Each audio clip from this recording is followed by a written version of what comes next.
So you might be able to solve differential equations, separable differential equations, such as this one, the simple one in which dy dx is xy squared. So what do? We move all the terms with y on one side of the equation, move all the terms with x on the other side of the equation, and we can separate this differential as well. And then we integrate both sides and all that business, okay? Now, what if your instructor, your professor on your exam gives something like this that doesn't look anything like this? For example, what if he or she gives solve for y of x in the following integral equation, meaning find the explicit function for y of x that makes the equation true. Okay, this looks nothing like that differential equation we saw in the beginning. This doesn't even look like a differential equation. And what does this have to do with separation of variables? Okay, so we got to use your test taking strategies. In this unit, you probably learned about separable equations, you probably learned about linear equations.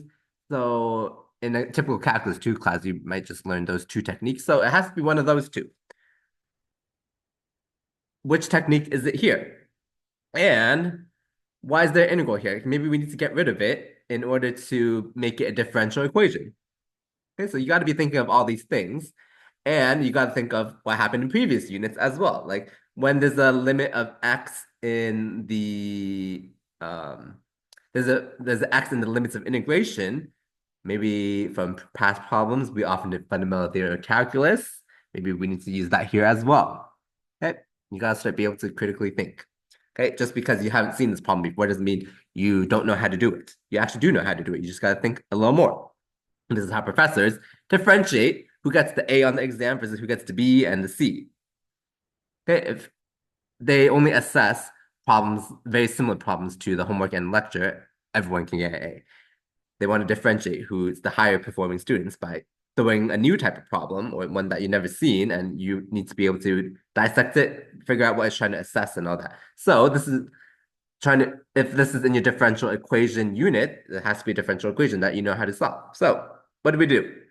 Okay, so this is actually from the Stewart textbook, Stewart Calculus textbook, 7th edition, section 9.3, and this gives a little more description, actually. I made it more like a midterm question, exam question to make it more vague and all that, but this gives a little more hints, gives a few more hints and context to maybe help you out, okay? This is number 33. An integral equation is an equation that contains an unknown function y of x and an integral that involves y of x. Solve the given integral equation. Hint, use an initial condition obtained from the integral equation. So here's the equation once again. Y of x is 2 plus integral 2 to x, t minus t times y of t dt. Okay. So let's differentiate both sides. That's what I'm writing over here. And then this is where we use fundamental theorem calculus on the right-hand side, okay? Derivative of the left-hand side is just y prime, which we can write as dy dx, doesn't matter. Derivative of 2 is just 0. Derivative of this integral, we use fundamental theorem calculus. We plug in the upper bound times derivative of the upper bound, that's just 1. So we just plug it in. And then technically, we also plug in the lower bound times derivative of the lower bound, but derivative of 2 is just 0. So not all that goes away. So we just plug in the upper bound, and it'll just be x minus xy. That's this line right here. And now this looks like your differential equations that you might have solved before in your homework. Okay, so let's just change this y prime to Lebanon notation, dy dx. I think that's the name. And we can factor out x from these two terms. So it's x times 1 minus y. Now we can separate the variables. It becomes dy over 1 minus y equals x dx. Let's integrate both sides.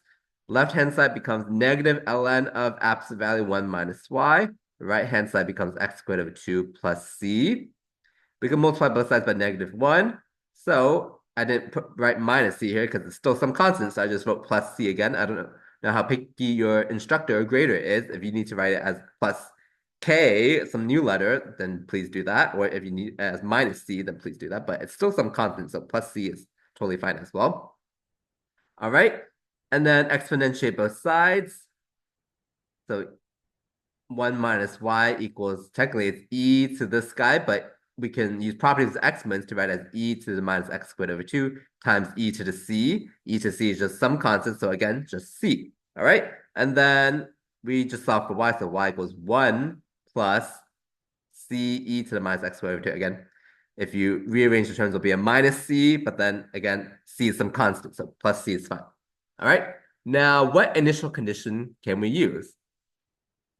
Let's see, even use the hint. Use an initial condition obtained from the integral equation. So let's make things easy.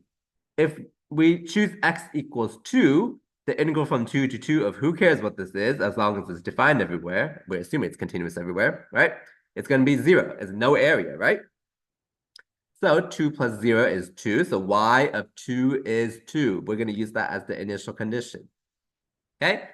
So 2 is y, x is 2. Plug those in. You'll solve for c. c is equal to e squared. Okay? And then we just plug that in. Y equals 1 plus e squared, e to the minus x squared over 2. And then we can combine these by properties of exponents. So it becomes 2 minus x squared over 2 in the exponent. And that's our answer.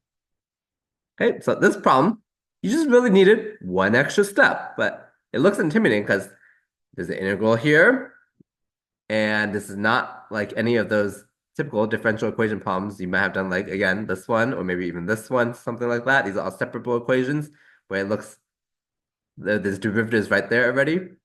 This one, it wasn't there right away. Let me scroll back wherever it is. This was not there, so you might be intimidated, but actually take the time to think instead of panic and realize that we can just differentiate both sides and use fundamental theorem of calculus, and then we'll just get a differential equation that we're more used to seeing. All right, hopefully this helps. Hopefully, if you got stuck on this homework problem, this helps as well. And if you're here studying for an exam, hopefully this exposes you to a new type of problem.